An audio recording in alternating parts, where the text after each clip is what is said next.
அருள் தரும் நறுங்குழல் நாயகி சமேத ஸ்ரீ எறும்பீஸ்வரர் திருக்கோவில், திருவெரும்பூர். எறும்பீஸ்வரர் திருக்கோவில் தமிழ்நாடு திருச்சி டு தஞ்சாவூர் போகும் வழியில் 13 கிலோமீட்டர் தொலைவில் இருக்கும் ஒரு சிவன் கோவில். திருவெரும்பூர் எறும்பீஸ்வரர் திருக்கோவில் திருநாவுக்கரசரால் பாடல் பெற்ற சிவஸ்தலம் இது. திரு எறும்பீஸ்வரர் கோவில் ஒரு சிறு குன்றின் மீது அமைந்துள்ளது. இந்திரனும் தேவர்களும் எறும்பு வடிவம் கொண்டு சிவனை வழிபட்ட ஸ்தலம் என்பது புராண வரலாறு. தேவார பாடல் பெற்ற ஸ்தலம் சோழ நாடு காவிரி தென்கரையில் அமைந்துள்ள 7வது சிவஸ்தலமாகும். இத்திருக்கோவிலில் அருள்மிகு ஸ்ரீ நறுங்குழல் நாயகி சமேத ஸ்ரீ எறும்பீஸ்வரர் வேண்டுவோருக்கு வேண்டு வரமளித்து அருள்பாலித்துக் கொண்டிருக்கிறார்கள். இந்த கோவிலின் வரலாறு: கொடிய அரசன் தாரகாசுரனை இழைத்த கொடுமைகளை தாங்க முடியாமல் தேவர்களும் முனிவர்களும் நாரத முனிவரின் அறிவுரைப்படி திருச்சி அடுத்துள்ள இக்குன்றின் மீது எழுந்தருளிருக்கும் ஈசனை வணங்கும்படியும், செல்லும் பொழுது அசுரன் அறியா வண்ணம் எறும்பு வடிவில் செல்ல அறிவுரை கூறியதாகவும், அதன்படி எறும்பின் வடிவம் கொண்டு வழிபட மலை மீது அமைந்துள்ள இக்கோவிலை அடைந்த பிறகு சிவலிங்கத்தை வணங்க எறும்புகள் மிகவும் சிரமப்பட்டதால் ஈசன் தனது உறைவிடத்தையே ஒரு எறும்பு புற்றாக மாற்றி அருள் புரிந்தார். ஈசனை இதன் காரணமாக எறும்பீஸ்வரர் என இந்த சிவஸ்தலநாதர் அழைக்கப்படுகிறார். எறும்புகளுக்கு அருள் தந்து எழுந்தருளிய இந்த ஸ்தலம் எறும்பூர் என அழைக்கப்பட்டது.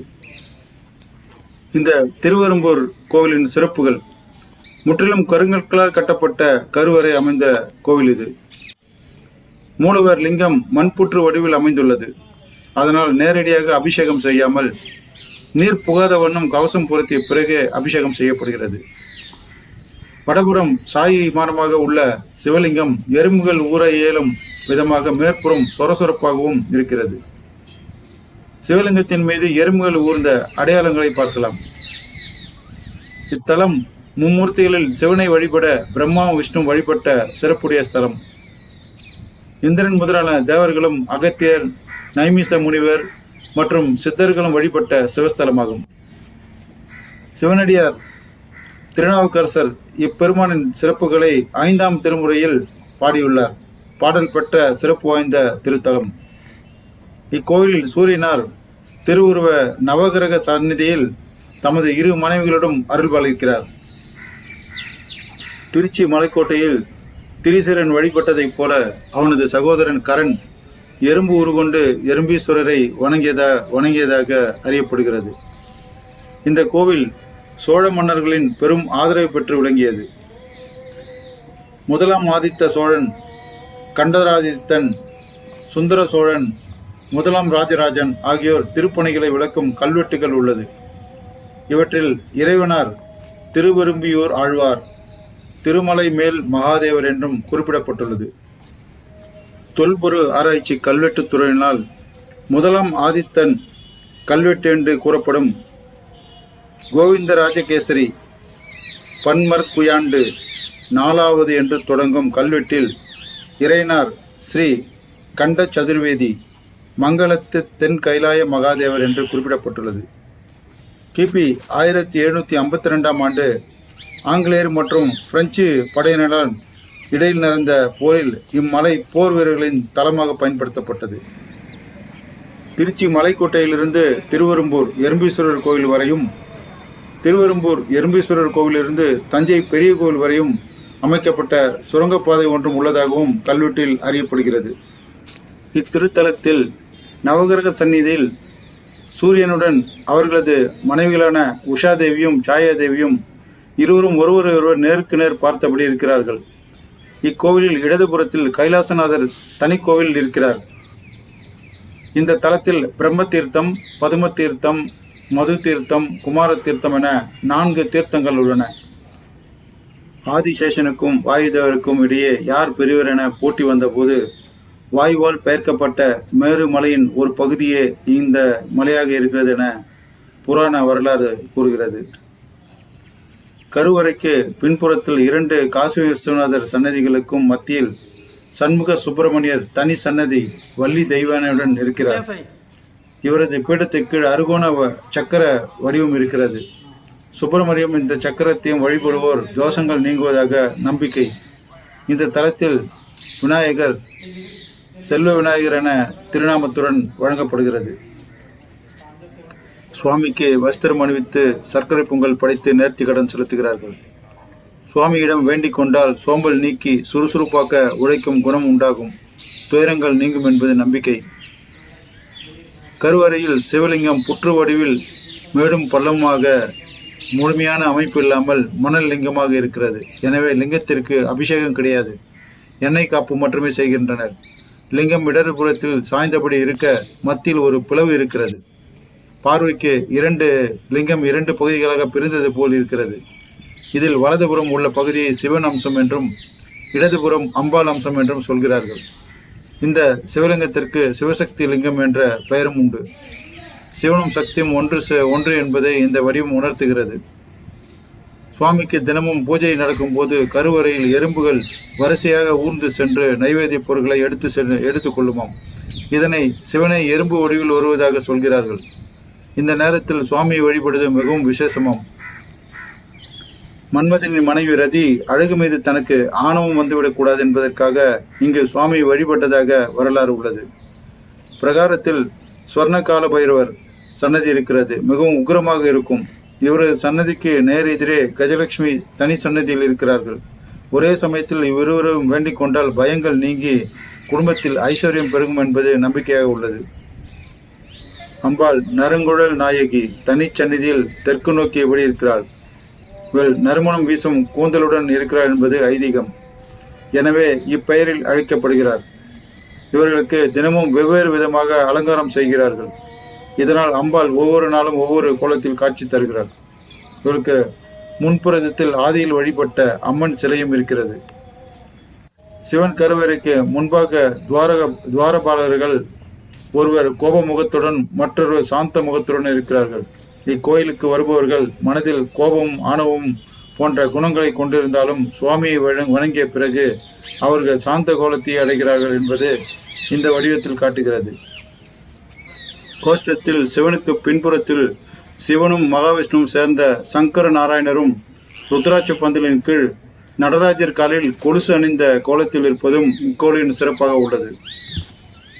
இக்கோவிலின் திருவிழாக்கள் சிவராத்திரி, அன்னாபிஷேகம், கார்த்திகை தீபம், மாதம் இருமுறை திரையோதசி திதியில் மிகச் சிறப்பாக பிரதோஷ வழிபாடு நடக்கும்.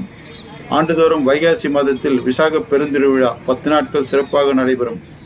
புனர்பூச நாளில் விழா தொடங்கி தெப்போற்சவம் என சிறப்புடன் நிறைவு பெறும். இக்கோவிலின் ஸ்தல விருட்சம் வில்வமாக இருக்கிறது. இந்திரனும் தேவர்களும் பூஜித்து வணங்கி அருள் பெற்ற எறும்பீஸ்வரரை தரிசித்து நாமும் அருள் பெறலாம். இத்தலத்தின் சுயம்பு மூர்த்தியாக அருள்பாலிக்கிறார் எறும்பீஸ்வரர். தேவார பாடல் பெற்ற 274 சிவாலயங்களில் இது 70வது தேவார பாடல் பெற்ற சிவஸ்தலமாகும். காலை 6:30 முதல் 12 மணி வரையிலும், மாலை 4:30 முதல் 8:30 வரையிலும் நடை திறந்திருக்கும். எறும்பீஸ்வரர் ஆலயம் சுமார் 250 அடி உயரமுள்ள குன்றின் மீது அமைந்துள்ளது. மேலே செல்ல 125 படிக்கட்டுகளும் இளைப்பாற மண்டபங்களும் உள்ளன. எங்கும் நீக்கமர நிறைந்திருக்கும் ஈசன் மனிதர்கள் மட்டுமல்லாது மரம், செடி, கொடி யாவிலும் நிறைந்து இந்த பிரபஞ்சத்தை உய்விக்கிறான் என்கின்றன. சைவ சித்தாந்த நூல்கள் மால், அயன், இந்திரன் மட்டுமல்ல, எறும்பு, சிலந்தி உள்ளிட்ட சிறிய ஜீவன்களுக்கும் ஈசனை வழிபட்டு உயர்நிலை எட்டி உள்ளன என்பதற்கு அடையாளமாக திகழும் திருக்கோவில்களின் திருவெரும்பியூர் முக்கிய திருஸ்தலம் எனலாம். திருச்சிக்கு மட்டுமே உரிய ஒரு சிறப்பு உண்டு. ஜீவராசிகளின் பெரிதான யானை ஈசனை வழிபட்ட திருவானைக்காலும் இங்கேதான் உண்டு. மிக சிறிய எறும்பு வழிபட்ட திருவெரும்பூரும் இங்கேதான் உள்ளது. மாணிக்க கூடம், ரத்ன கூடம், திருவெரும்பிபுரம், எறும்பீசம், பிரம்மபுரம், லக்ஷ்மிபுரம், மதுவதனம், குமாரபுரம், ரதிபுரம் என்றெல்லாம் போற்றப்படுகிறது இவ்வூர். இங்கு சுமார் 250 அடி உயரமுள்ள குன்றின் மீது எறும்பீஸ்வரர் கோவில் உள்ளது. 125 படிக்கட்டுகளை ஏறி ஆலயம் செல்ல கிழக்கு நுழைவாயில் வாசலில் இடதுபுறம் செல்வ விநாயகரும் வலதுபுறம் ஆஞ்சநேயரும் வீற்றிருக்கிறார்கள். கொடிமரம், பலிபீடம், நந்தி மண்டபம் தாண்டி கருவறைக்கு முன்பாக மண்டபம், அதையொட்டி திருச்சுற்றும் உள்ளது. திருச்சுற்றில் முருகன், விநாயகர், காசி விஸ்வநாதர், கஜலட்சுமி, சண்டிகேஸ்வரர், நவகிரகங்கள், சப்த கன்னிகள், ஆடவல்லான், சூரியன் போன்ற தெய்வங்களும் தரிசிக்கலாம். கருவறையின் வெளிப்புற சுவற்றில் நர்த்தன விநாயகர், தட்சிணாமூர்த்தி, பிரம்மா, துர்கை ஆகியோர் எழுந்தருளியுள்ளனர். புராண பிரசித்தி பெற்ற வரலாற்று புகழ் கொண்ட இந்த கோவில் செங்கல் தாலியாக இருந்து 952 கண்டராதித்த சோழன் ஆட்சி காலத்தில் கற்றாழியாக மாறியது என்கிறது வரலாறு. ஈசனின் கருவறை சுற்றி ஏராளமான கல்வெட்டுகள் உள்ளன. இவை சோழர்களின் பெருமையை சொல்கின்றன என்றும் கூறப்படுகிறது. பரகேசவரிவர்மன், ராஜகேசவரிவர்மன், 3ஆம் ராஜராஜன், சுந்தரபாண்டியன் என பல மன்னர்களால் திருப்பணி செய்யப்பட்ட கோவில் இது எனப்படுகிறது. கிபி 1752 ஆங்கிலேய பிரெஞ்சு போரின் போது வீரர்கள் தங்கிய படை வீடாக இக்கோவில் பயன்பட்டு வந்ததாக வரலாறு கூறுகிறது. ஈசனின் மனம் கவர்ந்த நாயகியாக எழுந்தருளிருக்கும் அம்பிகை சவுந்தர நாயகி, நறுங்குடல் நாயகி, மதுவனேஸ்வரி, ரத்தினம்மாள், மதுவதன விஸ்வதி, நறுமண குழலி என்று திருநாமங்களோடு தனி சன்னதியில் தெற்கு நோக்கியபடி இருக்கிறாள். இவள் நறுமணம் வீசும் கூந்தலுடன் இருக்கிறாள் என்பதாலும் அழகில் நிகரற்றவள் என்பதாலும் இவளுக்கு தினமும் விதவிதமாக அலங்காரம் செய்கின்றனர். அகத்திய மாமுனிவர் முருகப்பெருமானிடம் ஞானோபதேசம் பெற்ற ஸ்தலம் இது என்கிறார்கள். இந்த கோவில் தலவிருட்சமாக வில்வமும், தீர்த்தமாக பிரம்ம தீர்த்தம், பதும தீர்த்தம், மது தீர்த்தம், குமார தீர்த்தம் என 4 தீர்த்தங்கள் உள்ளன. இந்திரன், அகத்தியர், நைமிச முனிவர் போன்றவர்களால் இங்கு வந்து வழிபட்டனர். திருநாவுக்கரசர் 2 பதிகங்கள் பாடி இந்த ஈசனை துதித்துள்ளார். இங்குள்ள பிரகாரத்தில் சொர்ணகால பைரவர் சன்னதியும் அதன் எதிரே கஜலட்சுமி சன்னதியும் உள்ளன. ஒரே சமயத்தில் இவ்விருவரையும் வேண்டிக் கொண்டால் ஐஸ்வர்யம் பெருகும் என்பது நம்பிக்கை. எறும்புகளுக்கு மனம் இறங்கி அருள் செய்த எறும்பீச பெருமாள் இங்கு வந்து வேண்டிக் கொள்ளும் சகலருக்கும் வேண்டியதை கொடுப்பான் என்கிறார்கள். விரும்பிய வேலை வாய்ப்பை தரும் பரிகார ஸ்தலமாக இது விளங்குகிறது. குறிப்பாக அரசு வேலைகள், வெளிநாட்டு வேலை வாய்ப்புகளுக்கு இங்கு வந்து வேண்டிக் கொள்பவர்கள் ஏராளம். வேண்டுதல் நிறைவேறி விரும்பிய வேலை பெற்றவர்கள் இங்குள்ள ஈசனுக்கு பாலாபிஷேகம் செய்வது வழக்கம். இங்கு வந்து வழிபட்டால் சோம்பல் நீங்கி சுறுசுறுப்பு உண்டாகும், மனக்கவலைகள் நீங்கி உற்சாகம் பிறக்கும் என்கிறார்கள். தேவர்களின் பாவங்களை நீக்கிய ஸ்தலம் என்பதால் இங்கு வந்து விளக்கிட்டு வணங்க 7 தலைமுறைகள் செய்த பாவம் நீங்கி நலம் உண்டாகும் என்பது நம்பிக்கை. நன்றி, வணக்கம்.